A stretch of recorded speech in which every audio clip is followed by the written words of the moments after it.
എപ്പോഴാ വന്ന്? ഞാൻ വന്നിട്ട് ഇപ്പോൾ ഒരാഴ്ചയായി. അവിടെ പോയിട്ട് എന്തായി? പണി സ്ഥിരമായില്ല? ഇവിടെ ചെറിയൊരു പണിയായിരുന്നു, ഒരു 6 മാസത്തെ വർക്കായിരുന്നു. വളരെ കഷ്ടപ്പാടായിരുന്നു. ഭക്ഷണം ഒരു നേരം മാത്രമേ ഉണ്ടായിരുന്നുള്ളൂ. വല്ലാത്തൊരു കഷ്ടത്തിലായിരുന്നു. നിങ്ങൾ തിരിച്ചു പോണില്ല? ഇല്ല, ഞാനിനി പോണില്ല.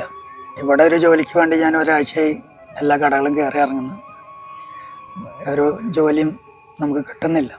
അവർക്കൊന്നിപ്പോൾ പ്രായമുള്ള ആൾക്കാരെ ജോലിക്ക് വേണ്ടല്ലോ. അതിനിപ്പോ പ്രായമാവേണ്ടത് ഇപ്പൊ നമ്മളെ കുറ്റമൊന്നുമല്ലല്ലോ. നമ്മളിപ്പോ എന്താ ചെയ്യാ?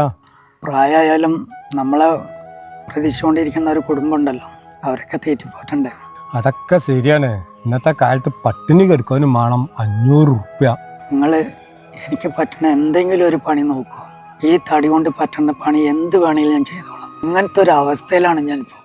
ഞാൻ നോക്കാം. നിങ്ങൾക്ക് അറിയില്ല ഇപ്പൊ നമ്മുടെ നാട്ടിലെ അവസ്ഥ. ഞാൻ എന്നെ കൊണ്ട് കഴിയണ മാതിരി ഞാൻ നോക്കിക്കോളാം ട്ടാ. ആയിക്കോട്ടെ, ഞാൻ പോട്ടെ. ഞാനും പോ. ഈ പ്രായമാവുന്നത് ആരുടെയും കുറ്റമല്ല, മറിച്ച് ഏത് പ്രായത്തിലും ജോലി ചെയ്യാൻ കാണിക്കുന്ന മനസ്സ് പരിഗണിക്കാതെ പോകുന്നതായിരിക്കും ഏറ്റവും വലിയ തെറ്റ്.